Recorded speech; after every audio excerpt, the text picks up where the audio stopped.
अभी तक हमने प्रिज्म का एक कैरेक्टरिस्टिक पढ़ा है कि वो डेविएट करता है। इस डेविएशन के कारण हमारे नेचर में एक बड़ी अजीब बात होती है, बड़ी इंटरेस्टिंग चीज होती है, और वो अब हम स्टडी करेंगे। उसके लिए ये नॉलेज हमको चाहिए था, ये हमको मिल गया। वो हम क्या देखते हैं कि जब भी हम व्हाइट लाइट को प्रिज्म से पास करते हैं, व्हाइट लाइट को, तो सामने से जब प्रिज्म में से हम देखेंगे तो उसमें हमको डिफरेंट कलर्स दिखते हैं। वो व्हाइट नहीं दिखते हैं, डिफरेंट कलर्स दिखते हैं। तो उसके लिए हमने कुछ प्रिंसिपल बनाए, देखा, स्टडी किया, तो हमको एक बिहेवियर मिला। बिहेवियर हमको क्या मिला कि व्हाइट लाइट की 7 कलर कैसे बन गए। किसी ने व्हाइट लाइट को काट काट के अलग अलग कलर बनाए, कैसे किया गया, तो उसका प्रिंसिपल याद रखिए। उसका प्रिंसिपल ये होता है कि व्हाइट लाइट में ही पहले से 7 रेज होती हैं। 7 कलर्स की रेज व्हाइट लाइट में होती है। 7 कलर्स क्या, मेनी कलर्स की वेव्स होती हैं। आगे जाके जब हम वेव्स पढ़ेंगे, इलेक्ट्रोमैग्नेटिक वेव्स हम पढ़ चुके हैं। इलेक्ट्रोमैग्नेटिक वेव्स हमको क्या बताते हैं, दैट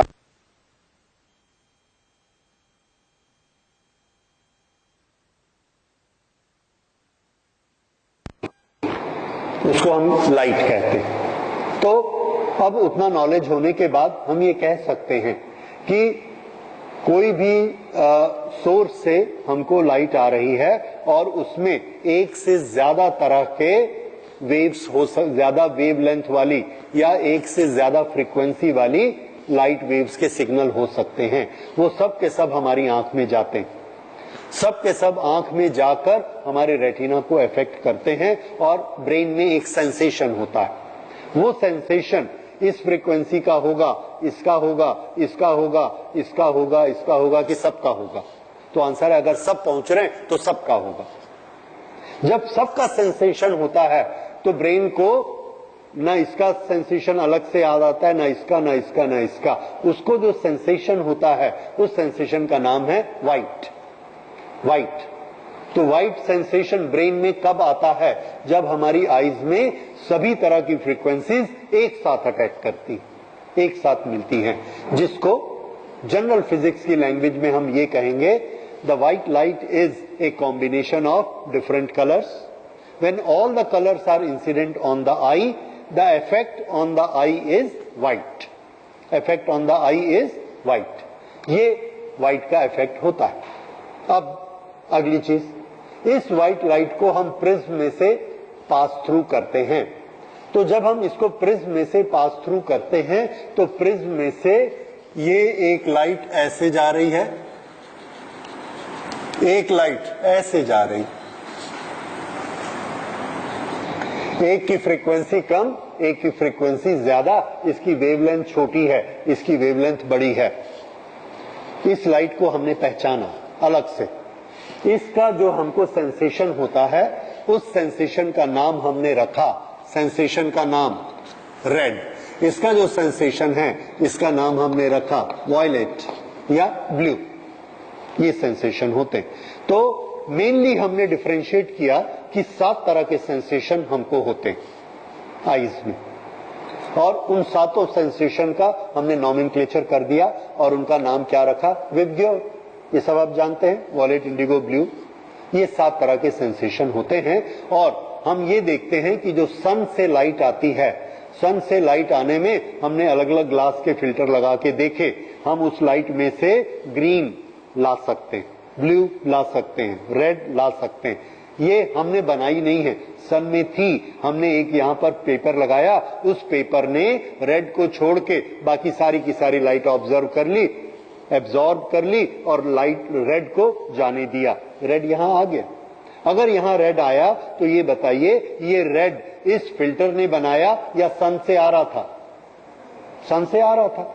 इसने रेड बनाया नहीं है, इसने क्या किया, बाकी सबको एब्जॉर्ब कर लिया। इसी तरह से हम दूसरा फिल्टर पेपर लेके आए, वो ग्रीन को जाने देता है, बाकी सबको एब्जॉर्ब कर लेता है, तो ग्रीन आ जाता है। इस तरह से अलग अलग फिल्टर यूज करके हमने एक चीज जान ली कि सन से जो लाइट आती है उसके पास सातों कलर होते हैं। ठीक, अब हमको एक एक कलर की लाइट अलग करना आ गया। अब हमने एक एक कलर की लाइट को अलग किया, उसको प्रिज्म में डाला, एक ही तरह का इंसिडेंट एंगल सबको दिया और सबका एंगल ऑफ डेविएशन नोट किया। एंड वी वर सरप्राइज कि प्रिज्म पार्शियलिटी करता है। वो क्या करता है, किसी लाइट को कम मोड़ता है और किसी लाइट को ज्यादा मोड़ता है। आई डोंट से पार्शियलिटी करता है, उसकी मजबूरी है। क्यों? क्योंकि हर रे की अपनी अपनी ताकत होती है। तो जिसकी फ्रीक्वेंसी बहुत ज्यादा होती है, यहां से यहां तक जाने में ये वाली रे 100 बार वाइब्रेट करती है, यहां से यहां जाने में ये वाली रे 50 बार वाइब्रेट करती है। जितनी बार वो वाइब्रेट करता है वो मुड़ जाता है। तो कौन ज्यादा मुड़ेगा? वायलेट। तो प्रिज्म में से जो लाइट निकलती है उसमें से हम देखते हैं ब्लू कलर ज्यादा मुड़ता है, तो उसका एंगल ऑफ डेविएशन ज्यादा होता है, और रेड का एंगल ऑफ डेविएशन कम होता है। प्रैक्टिकली करके देखा, लैब में होता है। जब हमने देखा प्रैक्टिकली होता है तो ये सब कहानियां हमने बना ली कि इसलिए होता है। ठीक है, तो हमने ये देखा कि प्रिज्म में व्हाइट कलर जब हम पार करते हैं यहां से व्हाइट, इस व्हाइट को मैं ये मानता हूं that this is a combination of 7 colours. और ये जब हमारी आंख में एक समान जाएगा पैरेलल, ये ऐसे ऐसे स्ट्राइक करेगा, तो हमको कौन सा सेंसेशन होता है? व्हाइट का। अगर सिर्फ ब्लू जाएगा, ब्लू ब्लू ब्लू, चारों ब्लू गए तो हमको क्या दिखेगा? ब्लू। चारों रेड गए तो रेड। पर अगर सातों कलर ऐसे पैरेलल चले गए तो व्हाइट। ये यहां से गए। अब ये ब्लू वाला ज्यादा टर्न होता है, ज्यादा टर्न होता है, तो हम देखते हैं यहां से ब्लू वाले कलर ऐसे निकल रहे हैं। इस डायरेक्शन में ब्लू कलर आ गए, या वॉयलेट कलर मान लीजिए, ये वॉयलेट कलर इस डायरेक्शन में आ गए। इस तरह 1 2 3 4, अगर ये 10 रेज हैं तो 10 रेज इस डायरेक्शन में सब की सब बेंड हो गई। यहां की जो रेड हैं वो रेड वाली कम टर्न हुई, क्योंकि ये यहां से यहां तक इसकी फ्रीक्वेंसी कम है। जितनी बार वो ऐसे ऐसे ऑसिलेट करेगी, जितनी बार ऐसे ऐसे डोलेगी, उतनी बार उसका उसके साथ टक्कर होगी और वो मुड़ते जाएगी। तो जितना ज्यादा ऑसिलेशन उतना ज्यादा अपोजिशन, उतना ज्यादा मुड़ना पड़ता है। तो कौन ज्यादा मुड़ेगा? वायलेट, क्योंकि ये इतनी सी देर में इतनी बार ऑसिलेट होती है, हर ऑसिलेशन में थोड़ा थोड़ा मुड़ती है।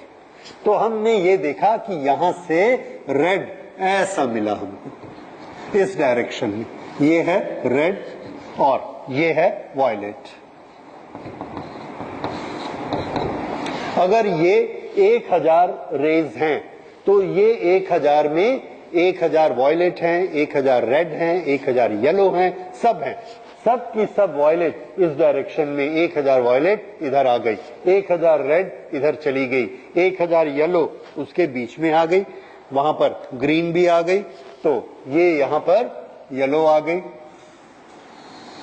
ऐसा, यहां पर ग्रीन आ गई इस तरह से, ग्रीन येलो, फिर ऑरेंज उसके नीचे आ गई, और इस तरह से इसका एक सीरियल बन गया orange. And this is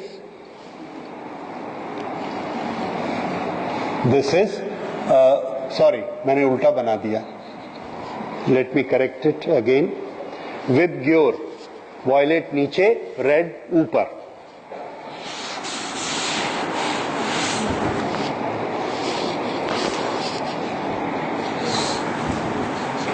violet,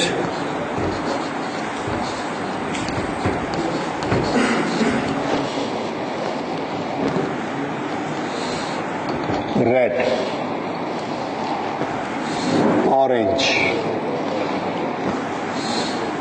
yellow और ग्रीन,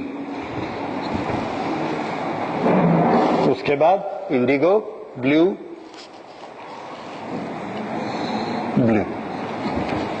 इस तरह से अलग अलग डायरेक्शन में अलग अलग कलर आ गया। ये याद रखिए, आपको क्या याद रखना है, एक दो data.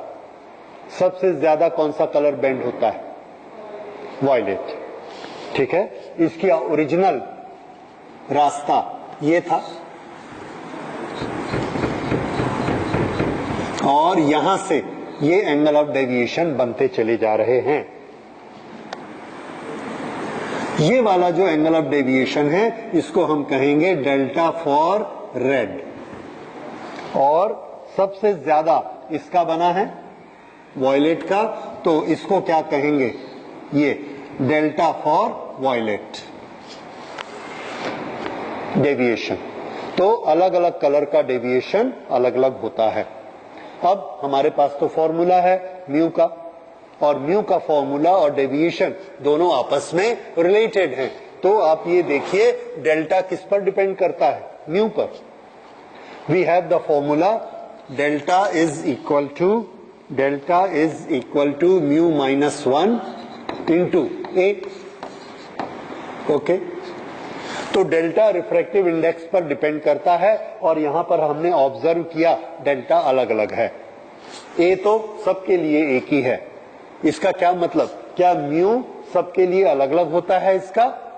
There is no other गो। हमको मानना पड़ता है कि म्यू सबके लिए अलग अलग होता है। तो याद रखिए, एक प्रिज्म का एक मटेरियल है, लेकिन अलग अलग कलर के लिए वो बेंड अलग अलग करता है। तो हम ये कहते हैं कि सबके लिए रिफ्रैक्टिव इंडेक्स अलग होता है, डिफरेंट होता है। सो इस प्रिंसिपल को हमने नोट कर लिया। Refractive index of a material, जैसे इसमें मटेरियल क्या है? Glass. Refractive index of a material is different for different colours.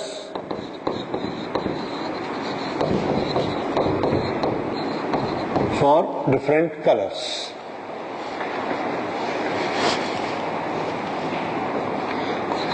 In glass prism, violet deviate maximum.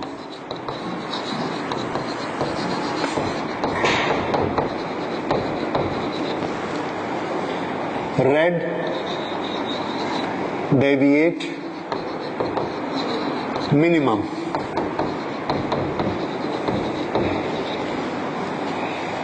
ये आपको याद रखना है, और थोड़ी सी इसकी हम रीडिंग्स नोट कर लेते हैं। अगर ये ऐसा होगा तो रिफ्रैक्टिव इंडेक्स भी इसका अलग अलग होगा। तो इसका रिफ्रैक्टिव इंडेक्स कितना होगा और ये कितना एंगल होगा? ये एक टेबल देखिए, इसमें पहले दो कॉलम बताते हैं किस कलर की वेवलेंथ कितनी होती है। जिसकी वेवलेंथ ज्यादा होती है वो कम मुड़ता है। ओके, उस मुड़ने के कारण हमने म्यू की वैल्यू निकाली, तो देखा रेड के लिए म्यू 1.53 है, जबकि रेड के लिए 5.1 है और वायलेट के लिए 5.3 है। किसके लिए म्यू ज्यादा है?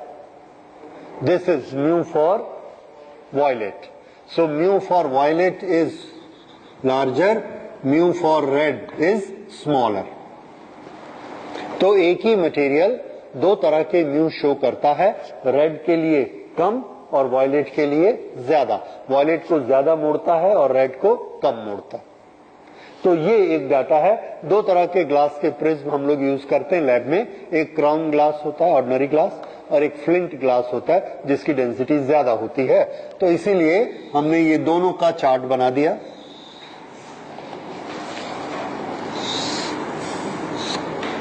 ओके, ये वेवलेंथ का रेंज आपको जरूर याद रखना चाहिए। This is visible light range. 400 nm is what? Nanometre. इतने नैनोमीटर से लेके इतने नैनोमीटर तक ये वेवलेंथ होती हैं। ये वायलेट की वेवलेंथ और ये रेड की वेवलेंथ। 656, 396, इतने फिगर आप याद नहीं रख सकते, याद रखिए 400 to 700। 400 to 700 is the visible light. 700 पे रेड है, 400 पे वायलेट है, और वैसे ही इनकी बेंडिंग होती है। So this is what happens in A prism. Prism, अब प्रिज्म होता क्या है? प्रिज्म एक ट्रांसपेरेंट मीडियम है जिसकी दोनों वॉल, दोनों रिफ्रैक्टिंग सरफेस पैरेलल नहीं है, एंगल बनाए हुए हैं। अब अगर हमने एक पानी की ड्रॉप ली तो पानी की ड्रॉप में एक तरफ आप देखिए ऐसा और दूसरी तरफ ऐसा, ये ऊपर की शेप कैसी हो गई? प्रिज्म के जैसे। ये वाटर ड्रॉप है, तो वाटर ड्रॉप में ये ऐसा है, ये ऐसा है, ये ऐसा है। देखिए ये इन दोनों के बीच एंगल बनता है, प्रिज्म बन गया। इसके बीच में एंगल बनता है, प्रिज्म बन गया। तो ये कलर्स को अलग अलग कर देगा। ठीक वैसे ही अगर हम एक लेंस लेते हैं, लेंस, ये ऊपर देखिए इतना सा पोर्शन, ये प्रिज्म दिख रहा है।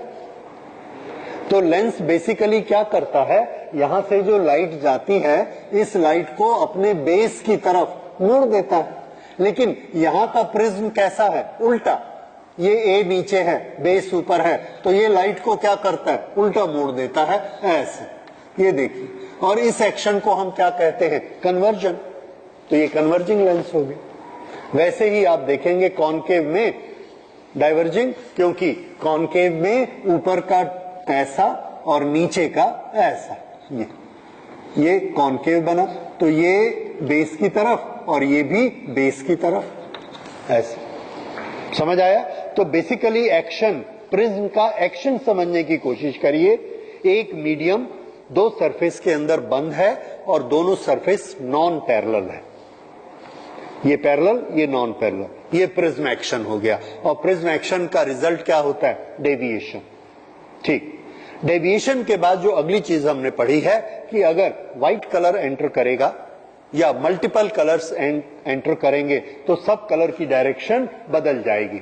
अब यहां पर हमने अपनी आईज यहां सेट की हैं,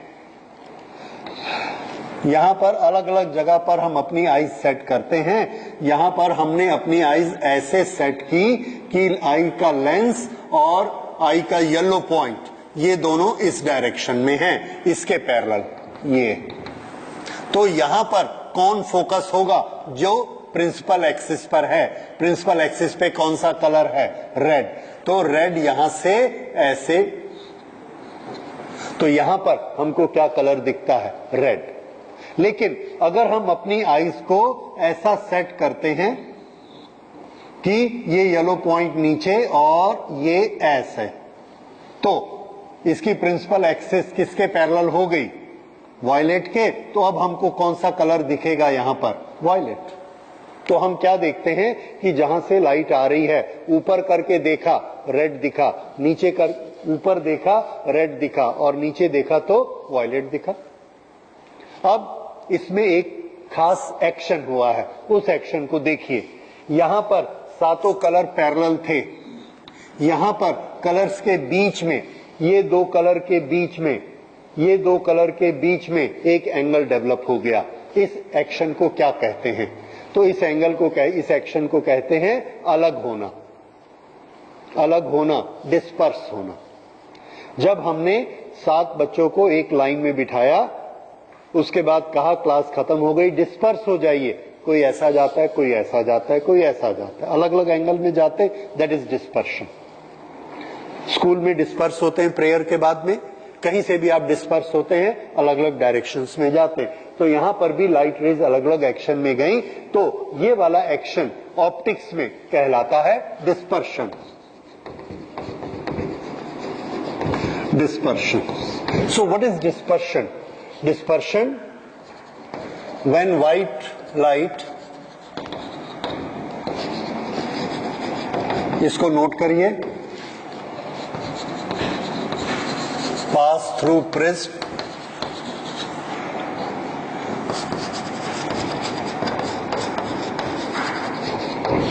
the different colors disperse. The different colors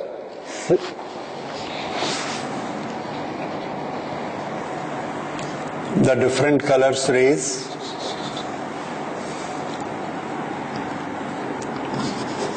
are directed in different directions.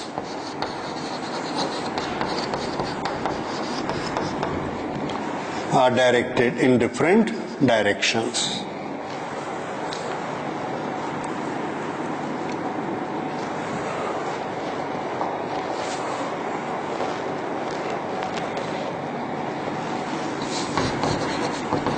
This action is called dispersion.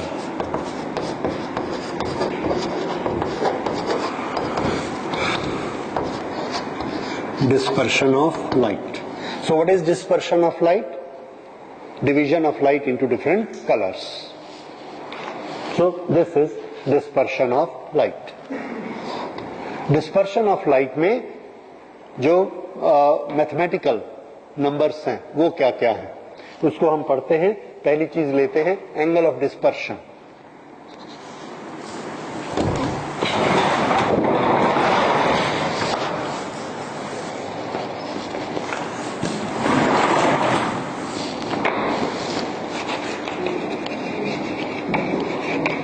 Angle of dispersion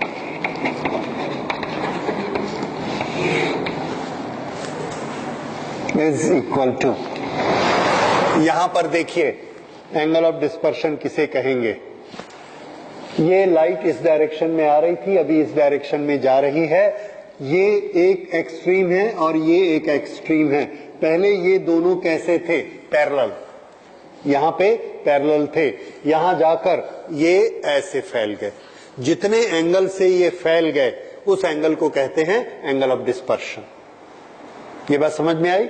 पहले कैसे चल रहे थे? पैरेलल.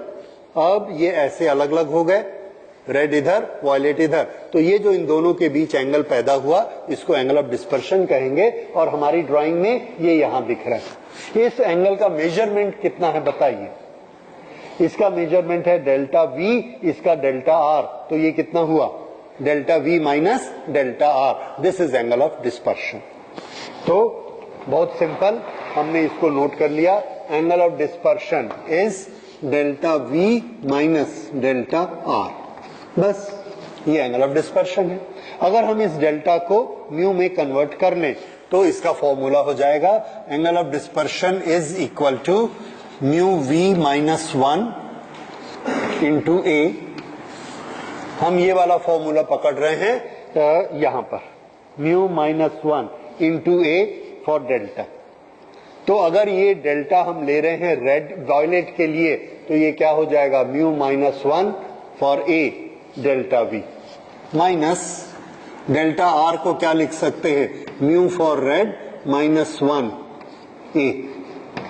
और इसको हमने छोटा किया तो माइनस ए कैंसल हो गया.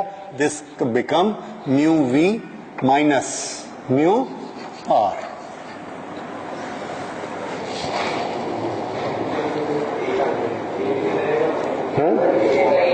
राइट. ए इसके साथ भी मल्टीप्लाइड है, इसके साथ भी मल्टीप्लाइड है A. This is angle of dispersion. ठीक है, इसको नोट करिए. ये एंगल ऑफ डिस्पर्शन आ गया. अब अगली चीज हम लेते हैं डिस्पर्सिव पावर. तो एंगल ऑफ डिस्पर्शन किस किस पर डिपेंड करता है? रिफ्रैक्टिव इंडेक्स पर और एंगल ऑफ प्रिज्म पे. दोनों के बीच कितना एंगल बनेगा? जितना एंगल ऑफ प्रिज्म ज्यादा होगा उतना दोनों रेड और ब्लू एक दूसरे से ज्यादा दूर होते जाएंगे. जितना एंगल ऑफ प्रिज्म ज्यादा होगा, दिख रहा है? जितना रिफ्रैक्टिव इंडेक्स ज्यादा होगा उतना वो दोनों एक दूसरे से ज्यादा सेपरेट होते चले जाएंगे. This is angle of dispersion. अब एक और चीज हमने इसमें पढ़नी है, that is dispersive power of material. dispersive power of transparent medium. इस डिस्पर्सिव पावर के लिए हमने एक सिंबल बनाया ओमेगा। ये क्या होती है? तो डिस्पर्सिव पावर होती है omega is equal to angular dispersion divided by mean deviation. ये फॉर्मूला आपको याद करना है। Angular dispersion divided by mean deviation is known as dispersive power of the medium. ये बहुत पूछा जाता है एग्जामिनेशन में। ओके, अब इसको थोड़ा सा डिराइव करते हैं। So omega is equal to angular dispersion. Angular dispersion हम यहां बना चुके हैं। This is delta V minus delta R angular dispersion divided by mean deviation, mean deviation delta. अब बात यह है कि ये मीन डेविएशन हम कहां से लाएंगे? तो प्रैक्टिकली मीन डेविएशन लिया जाता है येलो का डेविएशन। येलो विद ग्योर में हमने ये देखा कि येलो का डेविएशन रेड और ब्लू के डेविएशन के करीब करीब सेंटर में होता है। तो उसको हम लेते हैं deviation for, that is mean deviation, that is very close to mean deviation. ठीक, लेकिन इसको हम क्या लिखेंगे? Deviation mean. ये अब इसको अगर हमने म्यू के फॉर्मूले में कन्वर्ट किया तो delta V minus delta R इसमें कन्वर्ट हुआ। So this becomes mu V minus mu R A. This is to be divided by this is mu minus 1 into A. ये डेल्टा का फॉर्मूला और ये डेल्टा के फॉर्मूले का कैंसिलेशन करने के बाद ये दोनों में आप देख रहे हैं ए कैंसिल हो जाता है। And what do we get? Dispersive power omega is equal to mu V minus mu R. This is to be divided by mu minus 1। ये है डिस्पर्सिव पावर। अब देखिए इस डिस्पर्सिव पावर के फॉर्मूले में ए गायब हो गया, ए नहीं है। अगर ए नहीं है तो हम क्या समझते हैं कि प्रिज्म का एंगल 30 डिग्री है, 40 डिग्री है, 50 डिग्री है, कोई फर्क नहीं पड़ता। किस चीज से फर्क पड़ता है? रिफ्रैक्टिव इंडेक्स से फर्क पड़ता है। और रिफ्रैक्टिव इंडेक्स बताइए किसकी कैरेक्टरिस्टिक है? प्रिज्म की है कि ग्लास की है? ग्लास की, मटेरियल की। प्रिज्म तो आप जो एंगल देंगे प्रिज्म बन जाएगा, पर रिफ्रैक्टिव इंडेक्स 1.5 तो ग्लास का है। और यहां पर फॉर्मूले में सिर्फ रिफ्रैक्टिव इंडेक्स ही है, ए नहीं है। अगर इसमें ए है तो ये किस पर डिपेंड करेगा? प्रिज्म के एंगल पर। इसको प्रिज्म के एंगल से मतलब नहीं है, ये सिर्फ किस पर डिपेंड करेगा? मटेरियल पर। तो ये एक छोटा सा क्वेश्चन, बहुत फाइन क्वेश्चन, याद रखिए। The dispersion, angle of dispersion depends upon the prism, while dispersive power is characteristic of material of the prism. It has nothing to do with the angle of the prism. तो इस चीज को note कर लीजिए। Dispersion depends on given prism.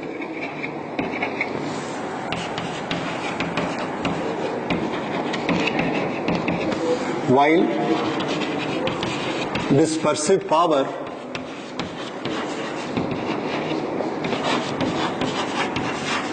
is characteristic of material.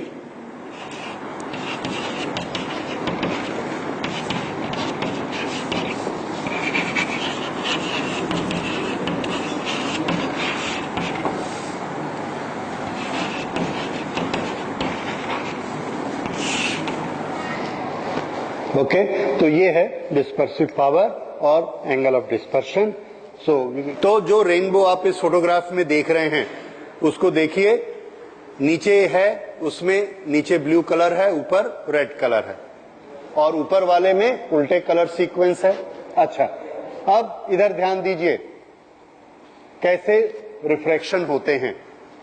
ये सन से एक condition जो नेसेसरी कंडीशन है रेनबो बनने की, वो कंडीशन है कि देखने वाला ऑब्जर्वर उसके पीछे सन होना चाहिए। The sun should always be on the back, ये बहुत जरूरी है। अगर इधर सन रेज है तो मुझे इधर रेनबो कभी नहीं दिख सकता। हमेशा सन पीछे होना चाहिए और रेन ड्रॉप्स सामने होने चाहिए ऑब्जर्वर के। हाँ, इधर आप क्या देख रहे हैं, कुछ मिला? ओके, इधर देखिए, यहां से सन रेज आ रही हैं। सन रेज किसी ड्रॉप के नीचे में टच कर सकती हैं, किसी ड्रॉप के ऊपर भी टच कर सकती हैं। दोनों कंडीशन हो सकती है, वी नेवर नो। मान लीजिए, इसको पहले चेक करते हैं। ये एक रेन ड्रॉप है, इस रेन ड्रॉप में ये सन रेज आकर ऐसे स्ट्राइक करती हैं, दोनों कलर इसके पास हैं। जैसे ही यहां पर स्ट्राइक होता है तो इसे देखिए, ये सरफेस है, यहां पर ये मैंने टेंजेंट बनाई है, ये वाटर की सरफेस है और ये नॉर्मल है, ठीक है, सेंटर से मिलाने वाला नॉर्मल। अब ये अंदर आएगा तो किधर बेंड होगा? Towards normal. तो ये टुवर्ड्स नॉर्मल ऐसा बेंड हुआ, दोनों कलर बेंड हुए। कौन ज्यादा होगा? ब्लू ज्यादा होता है, तो ये ब्लू ज्यादा बेंड हुआ और रेड कम बेंड हुआ, ठीक है। This is blue and this is red, इस तरह से बेंड हुए। जब ये इस वॉल पर आकर स्ट्राइक करता है, इस वॉल पर स्ट्राइक करता है, ये नॉर्मल है और ये वाला एंगल, ये ड्रॉप इतनी छोटी होती है, ड्रॉप इतनी छोटी होती है कि ये वाला एंगल इसके क्रिटिकल एंगल से बड़ा हो जाता है। अगर ये क्रिटिकल एंगल से बड़ा हो गया तो यहां पर क्या हो जाएगा? Total internal reflection. यहां पर टोटल इंटरनल रिफ्लेक्शन हुआ और ये यहां आ गया। बाय चांस यहां पर जो एंगल बना वो एंगल क्रिटिकल एंगल से बड़ा नहीं है, छोटा। अगर ये छोटा है तो यहां से दोबारा रिफ्लेक्शन नहीं होगा और ये बाहर आ जाएगी। जब ये बाहर आएगी डेंसर टू रेयरर, तो किधर मुड़ेगी? Away from the normal. तो ये देखिए, ये ऐसे आ रही थी, ये नॉर्मल है and this goes away from the normal. वो ऐसे रेड यहां पर आ गई ये, और इस ड्रॉप के बाहर आ गई। ये समझ आ गया क्या क्या हुआ उसमें? Refraction number 1, refraction number 2 and total internal refraction. 2 refraction और एक TIR। अब ब्लू यहां से ज्यादा मुड़ती है, फिर यहां से दोबारा, यहां से टोटल इंटरनल रिफ्लेक्शन होता है और फिर यहां से ऐसे मुड़ के बाहर आ गई, away from the normal. Away from the normal में यहां तक आ गई। अब ये दोनों कलर की रेज यहां पर पहुंच के हमारी आईज में आती हैं। जब ये आईज में आती हैं तो ये एक फिक्स एंगल बनाती हैं और ये एंगल होता है रेड के लिए 42 और ब्लू के लिए 40।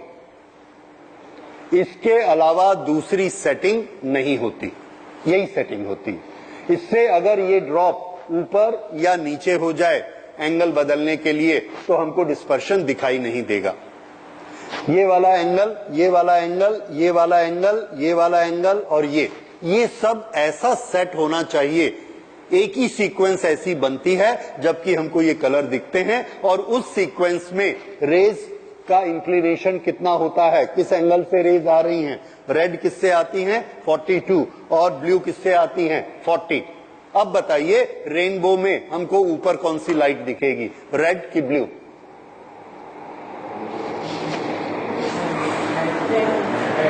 यस, इसको नीचे ऊपर मत सोचिए। इसका एंगल कितना है? 42। इसका एंगल कितना है? 40। 40 एंगल नीचे होता है, 42 ऊपर होता है। तो रेड हमको कहां दिखेगा? ऊपर, और ब्लू 40 डिग्री पर नीचे। ये वाला एक ड्रॉप, दूसरा ड्रॉप, तीसरा ड्रॉप, चौथा ड्रॉप, ऐसे सब में हमको कंबाइन हो जाते हैं और इस तरह से हमको यहां पर 40 डिग्री बनाने वाला ब्लू दिखेगा, सॉरी क्या दिखेगा? 40 वाला ब्लू। फिर इधर जो ड्रॉप 40 बनाती वो भी ब्लू दिखेगी, इधर जो बनाती है वो भी ब्लू दिखेगी, इधर जो बनाती है वो भी ब्लू दिखेगी। अगर मैं यहां से 40 डिग्री ऐसा लेता हूं, और सुनिए, ये लाइट अगर 40 डिग्री है तो क्या वो लाइट 40 डिग्री है? नहीं, ये ऐसा आ गया, नीचे आ गया। 40 डिग्री कैसा होगा? ये ऐसा। इसलिए इसलिए रेनबो हमेशा कैसा होता है, आर्क। देखिए ये आर्क, ये सब तरफ आर्क कैसा मिलेगा, इक्वल। और अगर इसको मैं ऐसा सीधा कर दूं तो आप देखेंगे कि ये वाला एंगल अलग हो जाएगा, ये वाला आर और बड़ा हो जाएगा, ये आर और बड़ा हो जाएगा, ये सिमेट्रिक नहीं रहेगा। तो सिमेट्रिक शेप कौन सी होती है, कर्व हमेशा। इसलिए रेनबो की शेप कैसी होती है, curve, so that every drop is at this particular angle. क्या बाकी ड्रॉप में कलर डिस्पर्शन नहीं हो रहा, आंसर है सब में हो रहा है। हमको किस में दिखेगा, जो हमारी आंख से 40 से 42 डिग्री के बीच में है, इसलिए हमारा होराइजन ऐसे बनता है और हर ड्रॉप इसकी 40-42 के बीच में रेज हमको ये दो कलर देती। ओके, इसके अलावा ये भी एक तरीका है, इस तरीके से भी हमारा डिस्पर्शन हो सकता है। यहां पर देखिए ये दोनों रिफ्रैक्शन हुआ, ये इसका पुराना रास्ता है। नियम क्या है, कौन कम मुड़ता है, कौन ज्यादा मुड़ता है, रेड कम मुड़ता है और ब्लू ज्यादा। तो ये रास्ता है, रेड कम मुड़ा, ब्लू ज्यादा मुड़ा। तो ये एंगल छोटा, ये एंगल छोटा, ये एंगल छोटा। अब जब ये यहां से ऐसे चलता है तो यहां से बाहर नहीं निकल पाता, क्योंकि ये एंगल फिर से क्रिटिकल एंगल से ज्यादा हो गया। तो एक बार और टोटल इंटरनल रिफ्लेक्शन दूसरी बार हो जाता है, TIR। अब ये यहां पहुंचता है, बाई चांस अब ये एंगल इतना बन गया कि ये टोटल इंटरनल रिफ्लेक्शन वाले क्रिटिकल एंगल से कम पड़ गया, तो ये फिर से रिफ्लेक्शन नहीं होता और ये बाहर निकल के ऐसे आ जाती है। ब्लू को जब हम देखते हैं, ब्लू इससे ज्यादा मुड़ती है, इससे ज्यादा मुड़ती है, इससे ज्यादा मुड़ती है, और नॉर्मल से जब ये बाहर निकलती है तो फिर ज्यादा मुड़ती है। लाल वाली, रेड वाली कम मुड़ती है, ब्लू वाली ज्यादा मुड़ती है। ये इसलिए ब्लू ऐसा नीचे गिरी, ये इससे हॉरिजॉन्टल से ब्लू ज्यादा मुड़ी, कितना मुड़ गई, 53। हॉरिजॉन्टल से ब्लू का एंगल कितना बना, 53, और रेड कम मुड़ी थी, रेड का एंगल कितना मुड़ा, 50। तो यहां हमको क्या मिला, रेड का 50 और ब्लू का 53। देखिए कौन ज्यादा मुड़ती है, ब्लू। यहां से ब्लू को ज्यादा मोड़िए, ऐसे आ गई 53, अल्टरनेट एंगल 53। रेड कम मुड़ी, रेड कम मुड़ी 50, तो ये कितनी आ गई, 50। तो हमारा रूल फॉलो हो रहा है कि रेड कम मुड़ती है और ब्लू ज्यादा मुड़ती है। थ्रू आउट ऐसा ही हो रहा है और फाइनली ये हमको ऐसा मिला। अब यहां पर देखिए ज्यादा हाइट से कौन सी रेज आ रही हैं, ब्लू।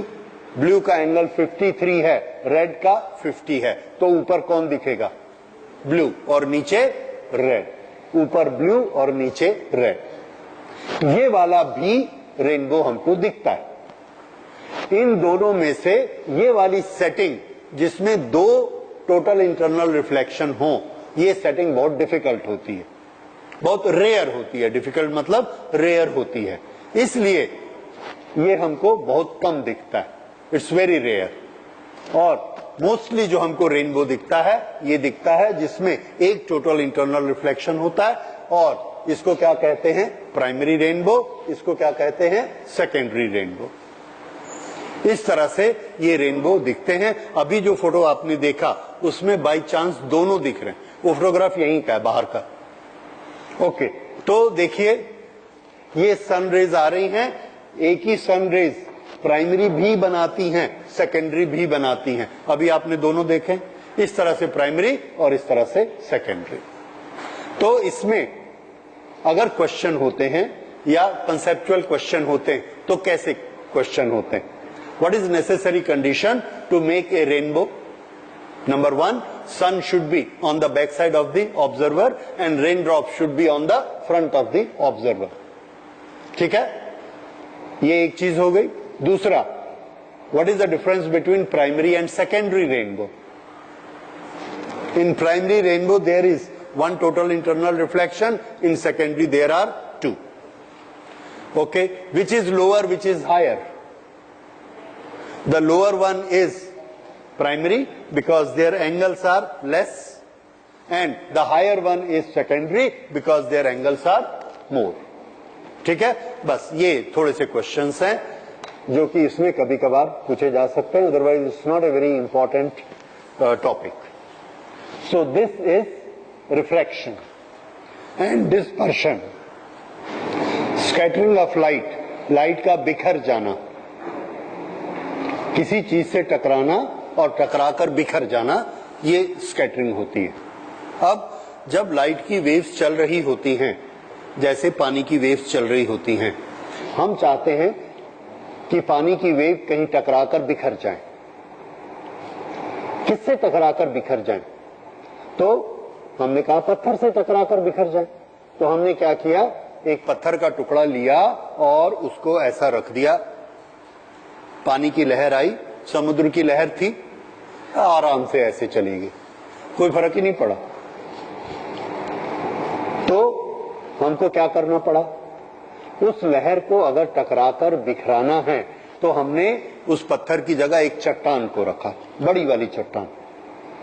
ये लहर ऐसे 1 मीटर ऊपर नीचे होके चलती थी और हमने चट्टान भी 1 मीटर की रख दी. अब वो लहर आई, इसको पार नहीं की, जोर से टकराई, इससे टकरा के बिखर गई, स्कैटर हो गई. तो बिखरने के लिए क्या चीज चाहिए? टकराना. किससे टकराना? उस चीज से टकराना जिसका साइज वेव के एम्पलीट्यूड के बराबर हो, तब वो टकराकर उससे बिखरेगी. ये बात समझ में आई? ओके. इसका उल्टा देखिए, एक लहर ऐसे आ रही है और उसके सामने हमने ये दीवार खड़ी कर दी. ये लहर आई, इस दीवार से टकराई, रिफ्लेक्ट हुई, वापस चली गई. ऐसे आई, टकराई, रिफ्लेक्ट होके वापस चली गई, बिखरी नहीं. ये प्लेन वॉल थी. अब हमने क्या किया, प्लेन वॉल हटा के एक छोटा सा पत्थर रखा, छोटा कर दिया. ये लहर ऐसे ऐसे आ रही है, ये 1 सेंटीमीटर ऊपर 1 सेंटीमीटर नीचे ऐसे जाती है, और ये पत्थर भी कैसा है, 2 सेंटीमीटर. तो ये आती है, कोई यहां टकराती है, एक टुकड़ा यहां टकराता है, एक टुकड़ा यहां टकराता है. इधर वाला टुकड़ा इधर चला जाता है, इधर वाला टुकड़ा इधर चला जाता है, इधर वाला टुकड़ा इधर चला जाता है, बिखर गई. अगर इसकी जगह मैंने सीधी दीवार ली, ये रे ऐसे आ रही है, ये ऐसे आई, यहां से रेगुलर रिफ्लेक्शन हुआ, रेगुलर रिफ्लेक्शन हुआ, रेगुलर रिफ्लेक्शन हुआ, ऐसे के ऐसे चली गई, बिखरी नहीं. हम बात किसकी कर रहे हैं? बिखरने की.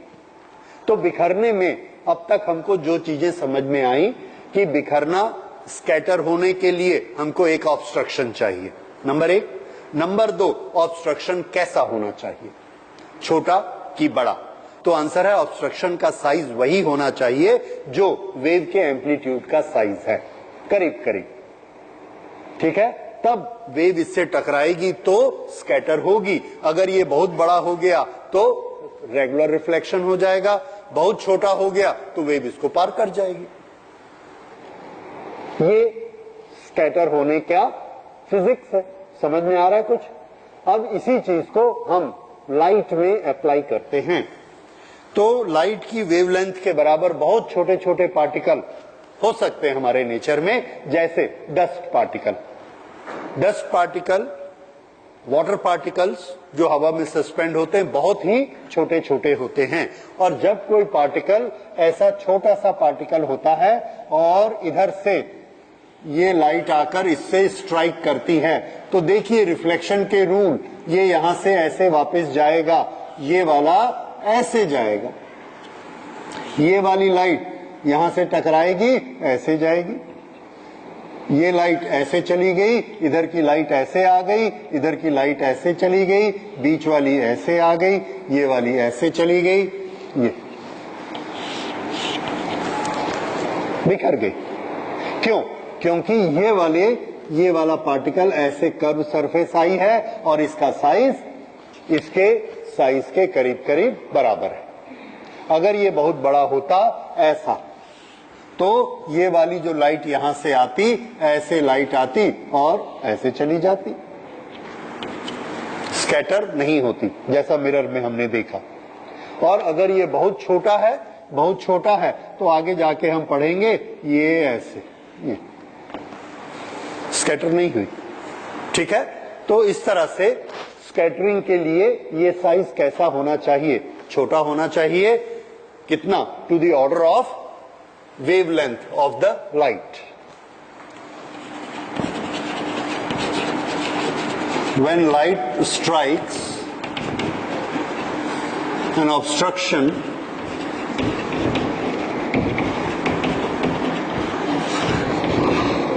of the size of order of wavelength of light,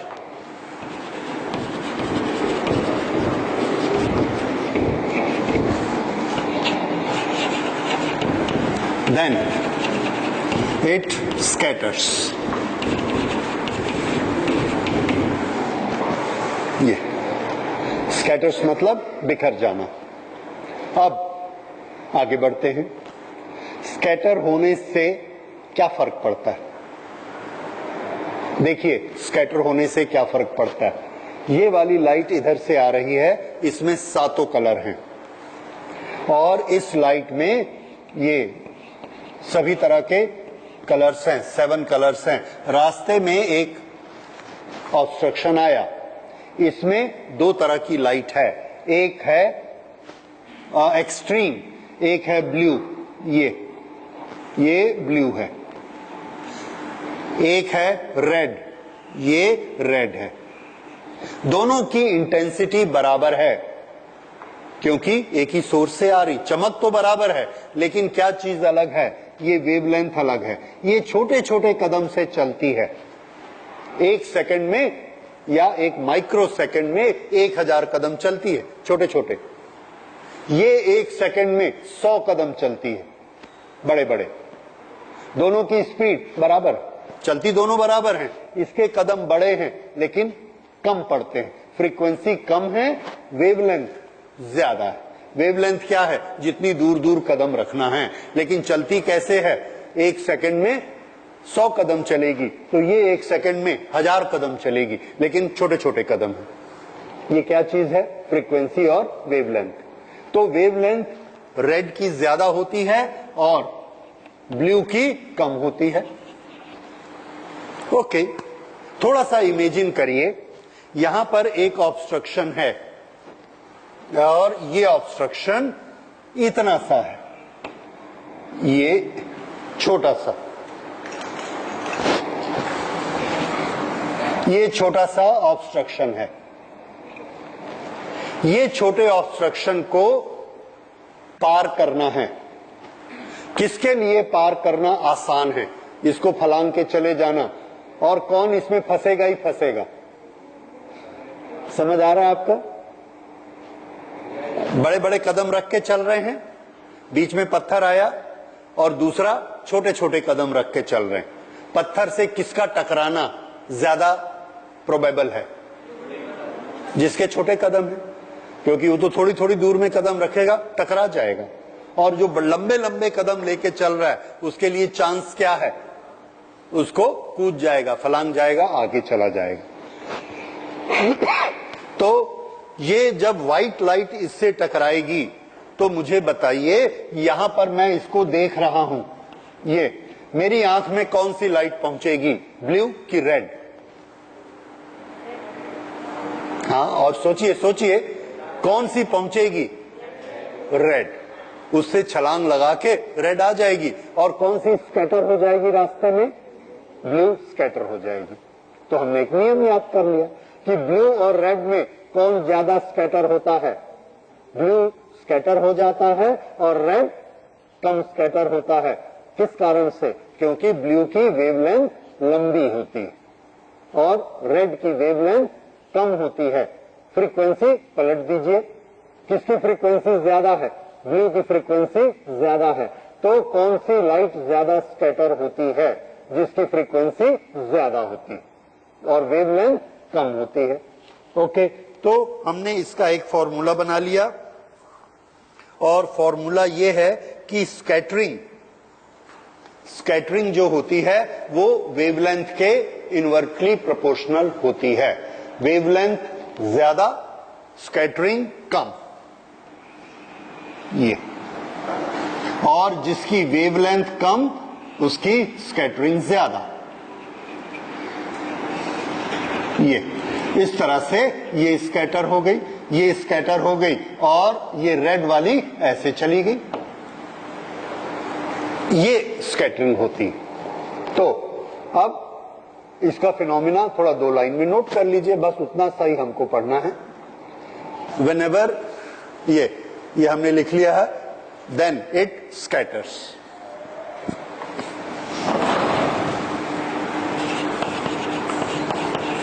Scattering is given by Rayleigh's law.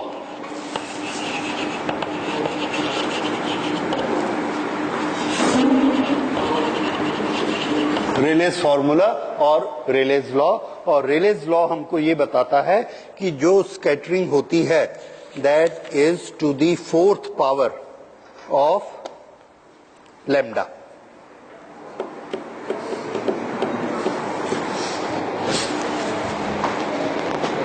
Intensity of light is proportionate to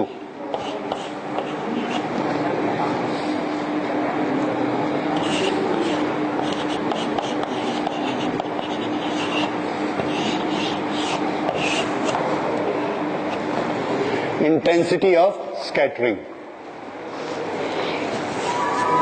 Intensity of scattered light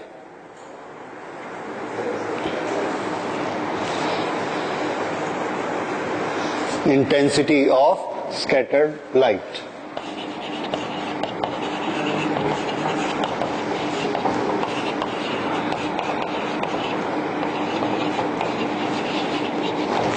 इन दोनों में, रेड में और ब्लू, बताइए कौन सी स्कैटर्ड लाइट है?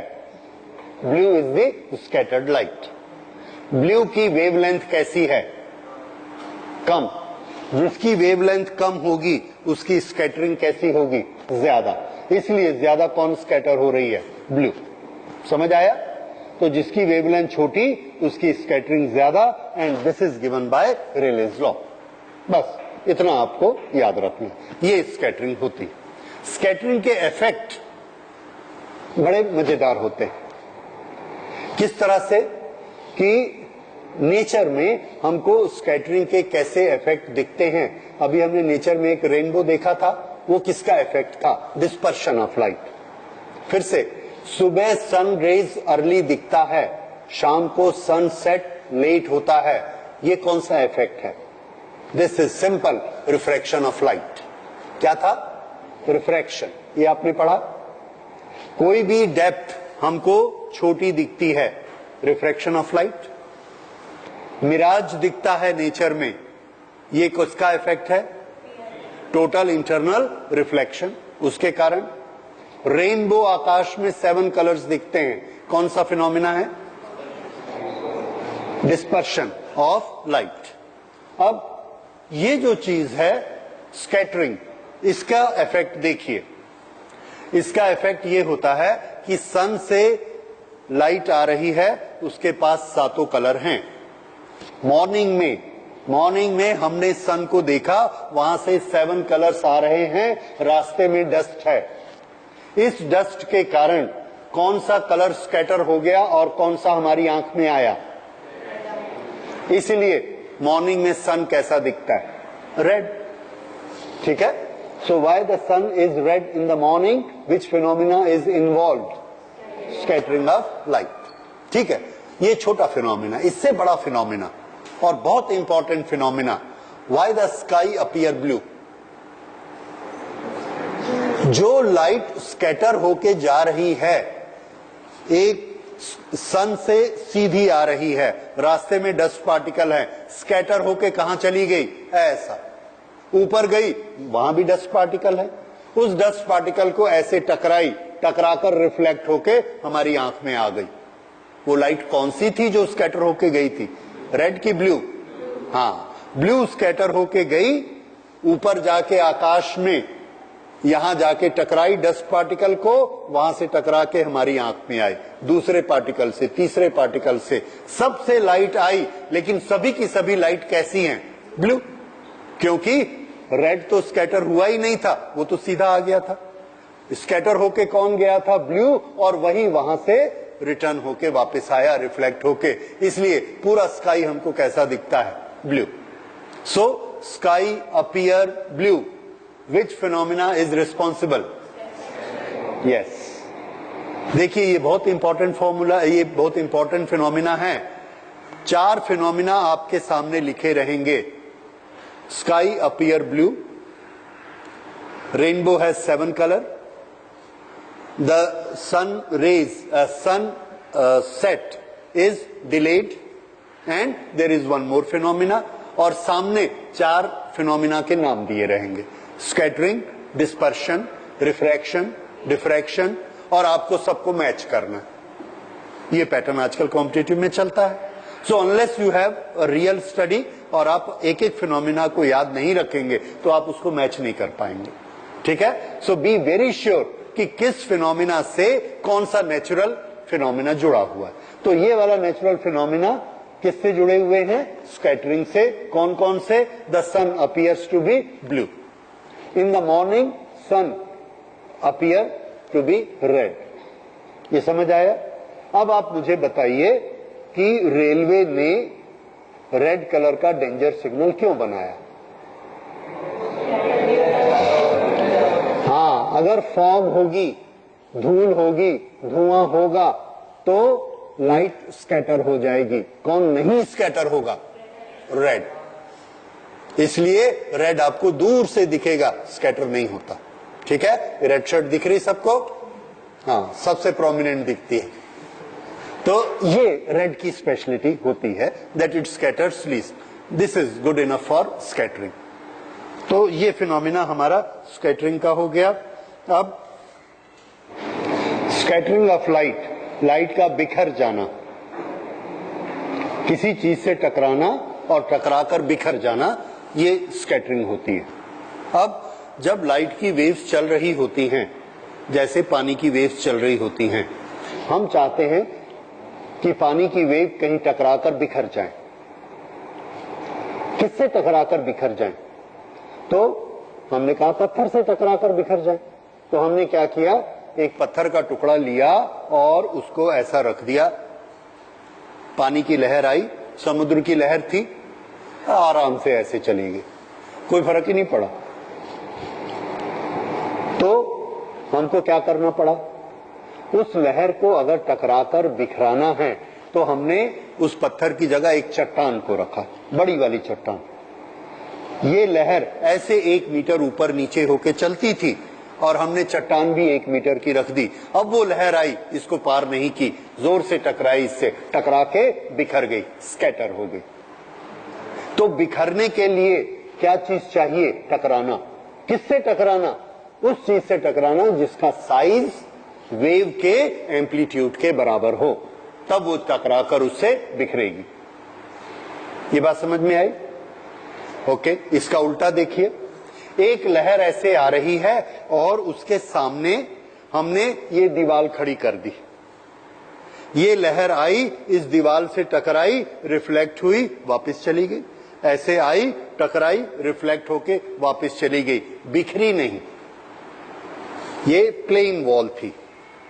अब हमने क्या किया? प्लेन वॉल हटा के एक छोटा सा पत्थर रखा, छोटा कर दिया। ये लहर ऐसे ऐसे आ रही है, ये 1 सेंटीमीटर ऊपर 1 सेंटीमीटर नीचे ऐसे जाती है, और ये पत्थर भी कैसा है? 2 सेंटीमीटर। तो ये आती है, कोई यहां टकराती है, एक टुकड़ा यहां टकराता है, एक टुकड़ा यहां टकराता है, इधर वाला टुकड़ा इधर चला जाता है, इधर वाला टुकड़ा इधर चला जाता है, इधर वाला टुकड़ा इधर चला जाता है, बिखर गई।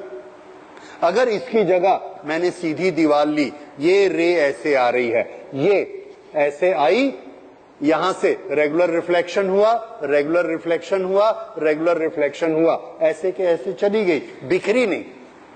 हम बात किसकी कर रहे हैं? बिखरने की। तो बिखरने में अब तक हमको जो चीजें समझ में आई कि बिखरना स्कैटर होने के लिए हमको एक ऑब्स्ट्रक्शन चाहिए, नंबर एक। नंबर दो, ऑब्स्ट्रक्शन कैसा होना चाहिए, छोटा कि बड़ा? तो आंसर है ऑब्स्ट्रक्शन का साइज वही होना चाहिए जो वेव के एम्पलीट्यूड का साइज है, करीब करीब, ठीक है? तब वेव इससे टकराएगी तो स्कैटर होगी। अगर ये बहुत बड़ा हो गया तो रेगुलर रिफ्लेक्शन हो जाएगा, बहुत छोटा हो गया तो वेव इसको पार कर जाएगी। ये स्कैटर होने का फिजिक्स है, समझ में आ रहा है कुछ? अब इसी चीज को हम लाइट में अप्लाई करते हैं। तो लाइट की वेवलेंथ के बराबर बहुत छोटे छोटे पार्टिकल हो सकते हैं हमारे नेचर में, जैसे dust particle. Dust particle, water particles जो हवा में सस्पेंड होते हैं, बहुत ही छोटे छोटे होते हैं। और जब कोई पार्टिकल, ऐसा छोटा सा पार्टिकल होता है और इधर से ये लाइट आकर इससे स्ट्राइक करती है, तो देखिए रिफ्लेक्शन के रूल, ये यहां से ऐसे वापस जाएगा, ये वाला ऐसे जाएगा, ये वाली लाइट यहां से टकराएगी, ऐसे जाएगी, ये लाइट ऐसे चली गई, इधर की लाइट ऐसे आ गई, इधर की लाइट ऐसे चली गई, बीच वाली ऐसे आ गई, ये वाली ऐसे चली गई, ये बिखर गई। क्यों?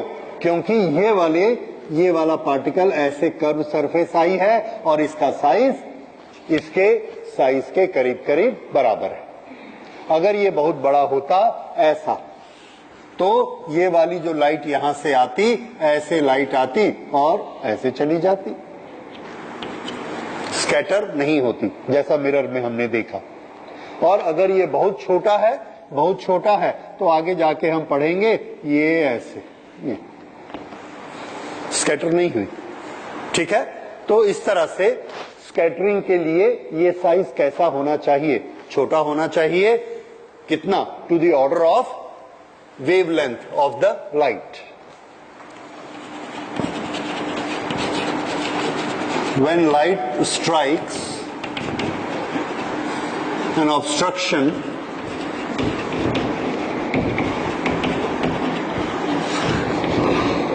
of the size of order of wavelength of light,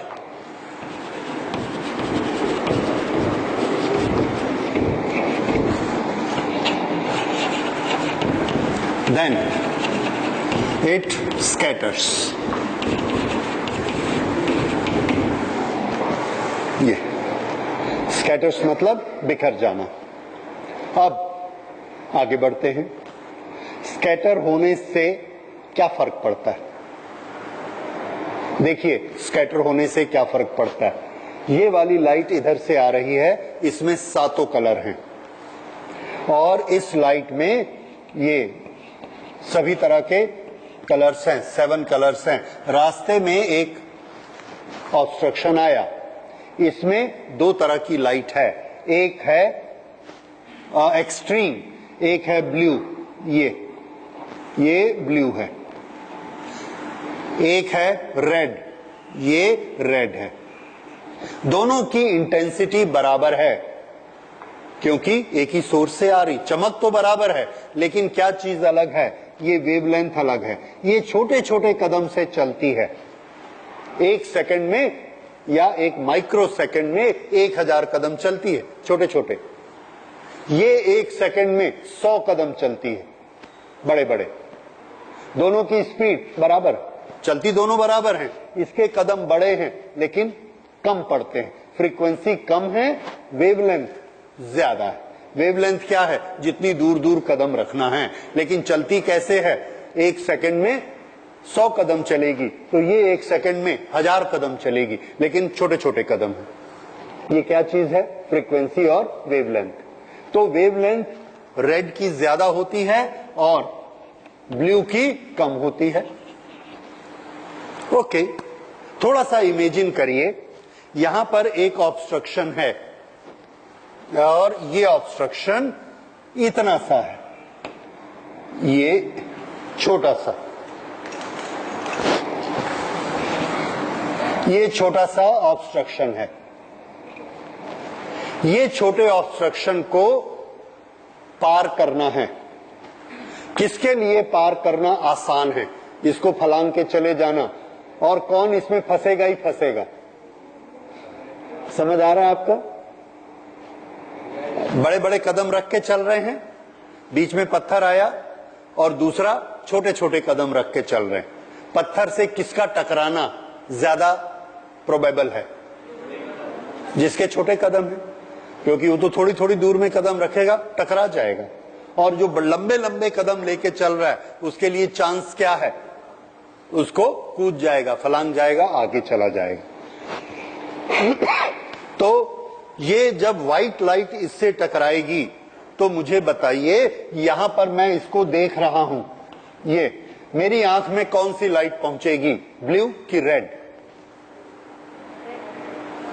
हाँ, और सोचिए सोचिए, कौन सी पहुंचेगी? रेड। उससे छलांग लगा के रेड आ जाएगी, और कौन सी स्कैटर हो जाएगी रास्ते में? ब्लू स्कैटर हो जाएगी। तो हमने एक नियम याद कर लिया कि ब्लू और रेड में कौन ज्यादा स्कैटर होता है? ब्लू स्कैटर हो जाता है और रेड कम स्कैटर होता है। किस कारण से? क्योंकि ब्लू की वेवलेंथ लंबी होती है और रेड की वेवलेंथ कम होती है। फ्रीक्वेंसी पलट दीजिए, किसकी फ्रीक्वेंसी ज्यादा है? ब्लू की फ्रीक्वेंसी ज्यादा है।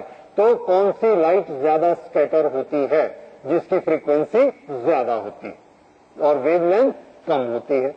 ओके, तो हमने इसका एक फॉर्मूला बना लिया, और फॉर्मूला ये है कि स्कैटरिंग जो होती है वो वेवलेंथ के इनवर्टली प्रोपोर्शनल होती है। वेवलेंथ ज्यादा, स्कैटरिंग कम, ये। और जिसकी वेवलेंथ कम, उसकी स्कैटरिंग ज्यादा, ये। इस तरह से ये स्कैटर हो गई, ये स्कैटर हो गई, और ये रेड वाली ऐसे चली गई, ये स्कैटरिंग होती। तो अब इसका फिनोमिना थोड़ा 2 लाइन में नोट कर लीजिए, बस उतना सही हमको पढ़ना है। व्हेनेवर ये हमने लिख लिया है, देन इट स्कैटर्स।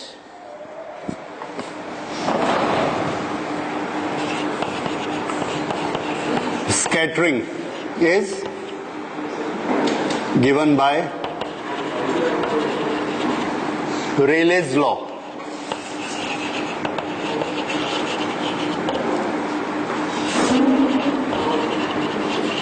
रेलेस फॉर्मूला और रेलेस लॉ। और रेलेस लॉ हमको ये बताता है कि जो स्कैटरिंग होती है, that is to the 4th power of lambda.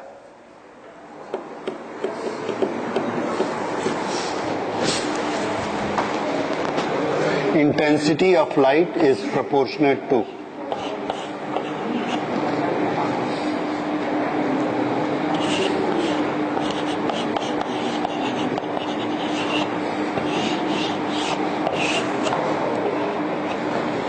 intensity of scattering.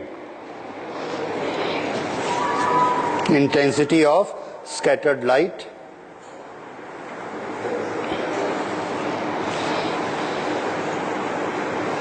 intensity of scattered light.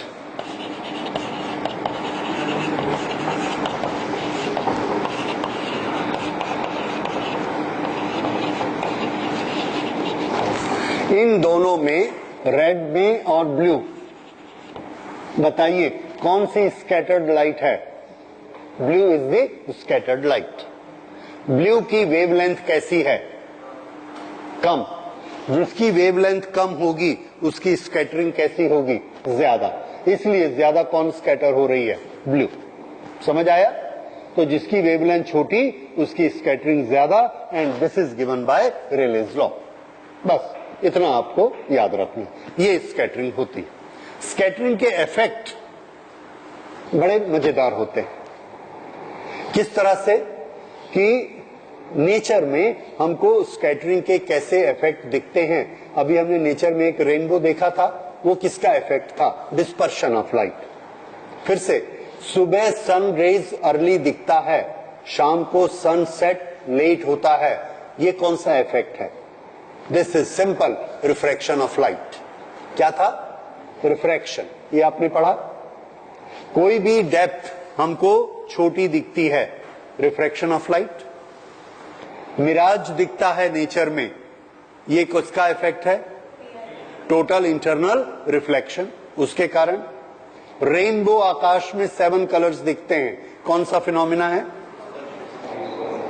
Dispersion of light. अब ये जो चीज है स्कैटरिंग, इसका इफेक्ट देखिए। इसका इफेक्ट ये होता है कि सन से लाइट आ रही है, उसके पास 7 कलर हैं।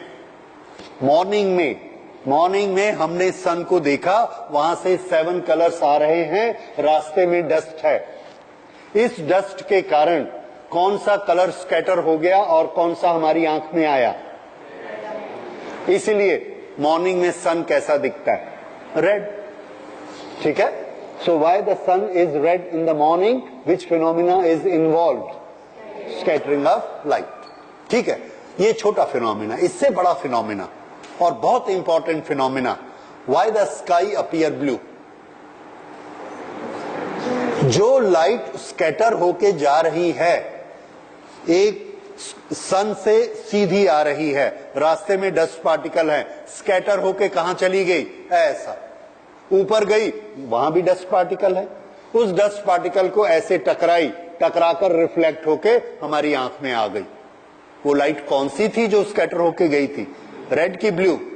हाँ, ब्लू स्कैटर होके गई, ऊपर जाके आकाश में यहां जाके टकराई डस्ट पार्टिकल को, वहां से टकरा के हमारी आंख में आई, दूसरे पार्टिकल से, तीसरे पार्टिकल से, सबसे लाइट आई, लेकिन सभी की सभी लाइट कैसी हैं? ब्लू।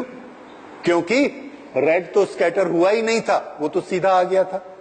स्कैटर होके कौन गया था? ब्लू। और वही वहां से रिटर्न होके वापस आया, रिफ्लेक्ट होके। इसलिए पूरा स्काई हमको कैसा दिखता है? Blue. So sky appear blue. Which phenomena is responsible? Yes. देखिए, ये बहुत इंपॉर्टेंट फॉर्मूला, ये बहुत इंपॉर्टेंट फिनोमिना है। 4 फिनोमिना आपके सामने लिखे रहेंगे।